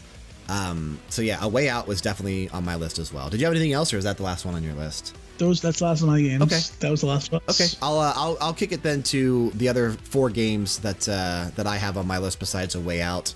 One game I want to give special mention to that didn't make it on any nominations at all this year, Moonlighter. I had a ton of fun with Moonlighter, which is this little game. It's like a dungeon crawling experience, but you go in and you're running a shop in this town. And you have to go into these caves and you're exploring and you're finding these items and you're putting these items up for shop in your actual shop that you have in this town. And it's just about doing runs through the dungeons, much like Dead Cells and doing runs. But you're doing runs, you're finding items, you're setting prices, and you're trying to better the town and your shop. And I actually had a blast with it. I played it so much. This is one of the last games I actually played when we were streaming regularly over at twitch.tv/LevelDownGames. One of the last games I played on Twitch. So I had so much fun with this game. And I actually still fire it up from time to time to this day. Like, I haven't actually finished it 100% yet. I will one day, but I haven't actually leveled up my shop all the way, and I want to do that. So, and I'm still working on doing that. I'm still trying to get the funds to actually get the last level. I only have one more to go. So that was a fantastic experience. Oh, I'm going to. That was a fun experience. Another game I want to shout out to is one that came out back in August 14th to be exact, and that is World of Warcraft Battle for Azeroth. For all of the issues that the game has, for, you know, the plaguing issues that it has with the endgame content, for the Azerite armor not being correctly balanced, for some of the stupid decisions that they made in terms of like war mode and how that is able to be exploited, and how the Horde always outbalances the Alliance when it comes to war mode server shards. I still think this is a great story being told. The actual story that exists from level 110 to level 120 and beyond, like, because you'll hit 120 before you finish all the quests, but all the questings that you, like all the quests that you do in the 3 zones, whether you're Alliance or Horde, the actual story being presented to you is one of the best that Blizzard has ever told. And then the actual lore that exists in the world is really well done as well. So yes, this game has issues, and this game is going to go down as one of the, most plaguing expansions to Warcraft because of the issues that they had. But I still think there's enough there to enjoy for the fans of Warcraft, like myself, who does still jump back into this regularly. Still working on my Death Knight. I don't have him at 120 yet because I haven't played it in like about 2 or 3 weeks, but I will need to get that because, patch 8.1's already out. It came out on the 11th. This actually came out this week, so, and I'm missing it, so I don't know. Another game I want to give a special recognition to that came out in September, so 1 month after Warcraft, actually, September 14th, was Shadow of the Tomb Raider. A game that I've talked about somewhat during this actual award ceremony, just because I really do think this is the best of the new trilogy, like the reboot 2013, 2015, and now 2018 Shadow of the Tomb Raider. I think this is the best of the three.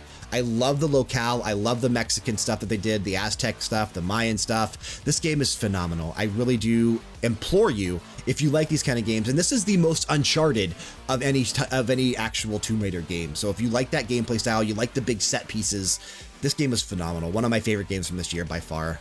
This was great. And like I said, in my opinion, my personal game of the year this year may have been Assassin's Creed Odyssey, which is the last game I want to talk about. So while we did give the overall Game of the Year award to God of War, with runner-up being Red Dead Redemption 2, I think I had more fun playing Assassin's Creed Odyssey this year. And that's why I think it almost won, in my opinion, for overall Game of the Year. I am still playing Red Dead Redemption 2. I'm still playing that. Am I playing God of War? Absolutely not. Have I played God of War since I finished it? No. No, I haven't. I finished the story in God of War. You haven't fired up New Game Plus? No, I haven't. I haven't fired up New Game Plus. I didn't find all the Valkyries, but I also have no interest in going back unless they add some DLC. And I don't think they're going to, because they're working on God of War 2 for PS5. Red Dead Redemption 2 I'm going to keep going back to because of the open world and Red Dead Online. Assassin's Creed Odyssey, Ubisoft's team is actually adding content every week.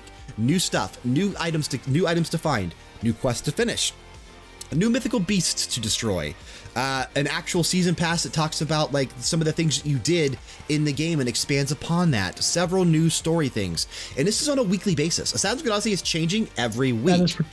I'm having so much fun with Odyssey, and they're constantly making this game different week by week. When I jump in every Tuesday, there's something new for me to do. And I play this every Tuesday because the Tuesday is the day that it updates. And I play for like 2 or 3 hours every Tuesday. And like I said, this is just, to me, I think one of the best games I played this year. Might be my personal game of the year. And I really do implore you to support this game because I want more games like Assassin's Creed Odyssey. So those are my 5 games. I think it's time to get out of here, man. I think it's time to close up the show. Thank you from the bottom of our hearts for joining us for the Level Down Games Awards 2018, made possible by LevelDownGames.com. And thanks again to Dance with the Dead for all the awesome music. Be sure to show your support by leaving a comment, hitting that like button, and if you aren't already, subscribe over on YouTube and on iTunes. You can subscribe to our channel. That's youtube.com/LevelDownGames to subscribe on YouTube. On iTunes, Google Play, Stitcher, everywhere. Just search for Max Level, subscribe to that podcast. Search for BG Mania, subscribe to that podcast. Level Down Games is completely self-funded, so if you're interested in seeing us continue to grow and become something even bigger, consider supporting us through one or all of the affiliate links that we have listed down in that description box. It would mean the absolute world to us. These are the same types of ads that you heard during our commercial breaks. We just kind of did that for fun. Be sure to also follow us over at twitch.tv/LevelDownGames to love our live streams and event coverage when we do that, and on Twitter, Instagram, and Facebook if you want to follow us across social media. Again, those can be found in the description box for the appropriate links. Farewell, 2018. And bring on 2019. Take care.